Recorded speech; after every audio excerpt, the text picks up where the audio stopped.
Hello, Anointed Ones. Welcome back to Anointed TV, where we bring you the latest in Christian news and commentary. If you haven't already, make sure to like, subscribe, and hit that notification bell so you never miss an update. Last year, we saw multiple megachurch pastors resign or be removed from their positions. Some stepped down due to retirement, while others, unfortunately, were disqualified due to moral failures. I had hoped that 2025 would bring fewer resignations, but as we step into the new year, we already have three major announcements from well-known megachurch pastors. Are these new cases of moral failure? Or are we seeing leaders step down for other reasons?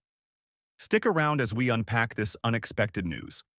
Our first story comes from Birmingham, Alabama, where Pastor Chris Hodges, founder of the Church of the Highlands, has announced that he is stepping down as lead pastor to focus on his duties as Chancellor of Highlands College. Hodges, who founded the Church of the Highlands in 2001, announced to his congregation on Sunday morning, revealing that Reverend Mark Pettis will take over leadership after 24 years of his service.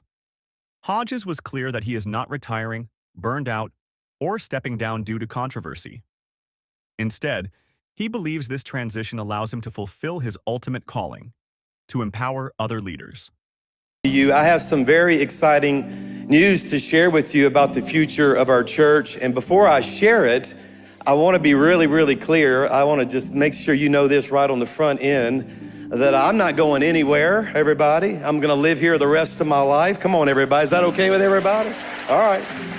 I'm going nowhere, but today I am just delighted to announce a transition of roles that is going to take place here in our church.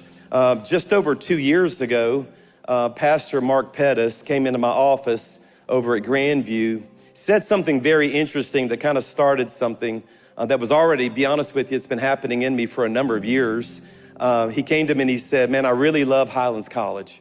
And he said, I really love the school, but every day I wake up with vision for the church as my heart is moving toward the church. And I said, well, Pastor Mark, that's interesting because I deeply love this church. This has always been my family of faith. And my goodness, I'm the founding pastor here, you know, and I love the church, but every day I wake up with vision for the school.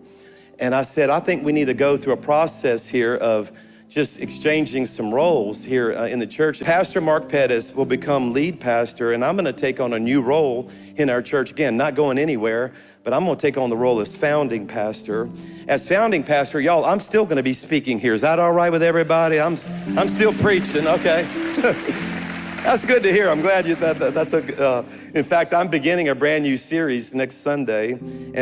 But this new role as founding pastor is actually gonna allow me to increase my efforts over at Highlands College as chancellor.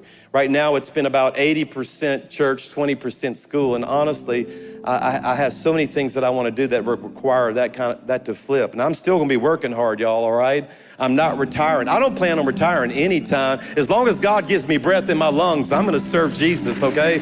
No rocking chairs and golf in my future, okay, so. The transition has been in discussion for over 2 years. Hodges shared that Pettis, a key leader in Highlands College, had been feeling a growing vision for the church, while Hodges himself had been feeling a growing vision for the school. This transition received unanimous support from staff elders, non-staff elders, apostolic overseers, and Hodges' family. As a founding pastor, Hodges will continue to preach regularly, starting with a new series next Sunday and culminating in his 25th Easter celebration with the church.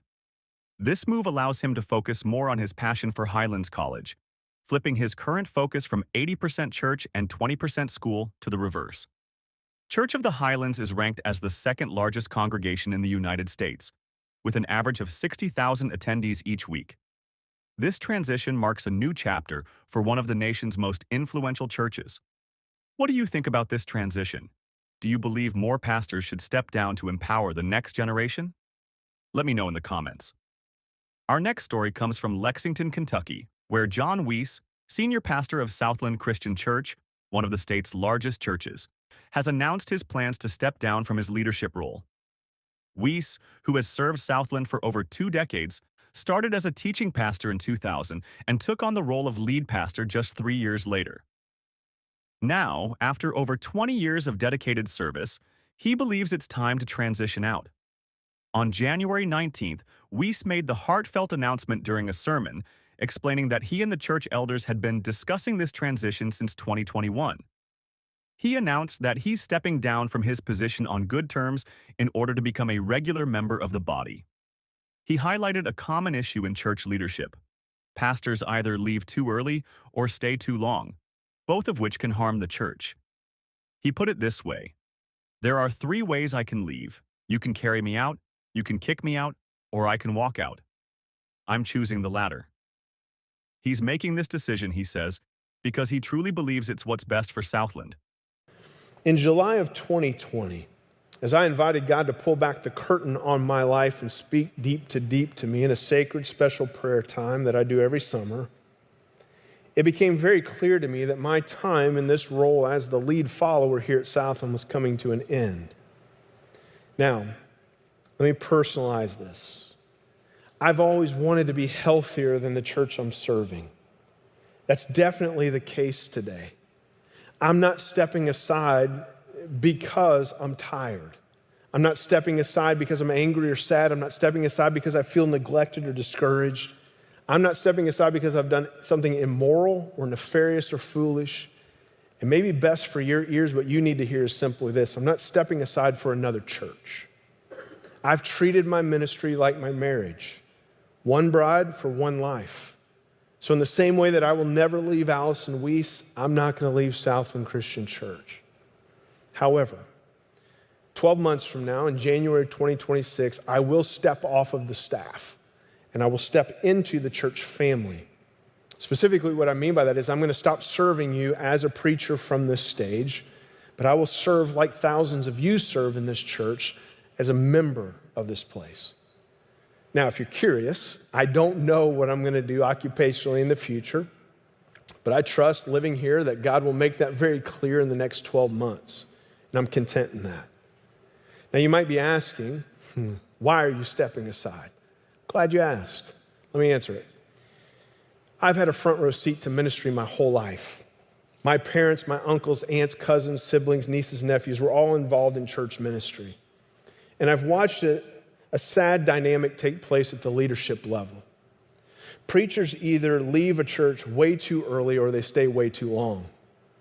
Both can do irrevocable damage to the church and not set it up for future success. I've always wanted to strike a balance with that. I heard an old preacher say one time, there are 3 ways I can leave. You can carry me out, you can kick me out, or I can walk out. I'm choosing the latter. And his successor? Whis has given his full endorsement to Pastor Scott Nickel, a member of the church's leadership team. What's interesting is that Whis isn't stepping down immediately. He will continue leading, preaching, and serving for the next year, ensuring a smooth transition. He will officially step down on January 2026. Now, what do you think about this kind of leadership transition? Is planning years in advance the right move, or should a pastor stay as long as they're able? Let me know your thoughts in the comments below. In Dallas, Texas, Reverend John F. Fiedler, a former minister at Highland Park United Methodist Church, retired last month following an arrest for solicitation of prostitution. According to police and court records, Fiedler was caught up in a sting operation on October 2nd, 2024, at Massage Ease, a massage parlor known by authorities for promoting prostitution.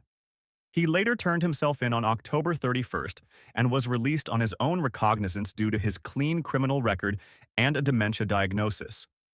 Fiedler had been with Highland Park UMC since 2013, preaching at the 11 a.m. sanctuary service before shifting roles to direct the Mark Craig Leadership Network.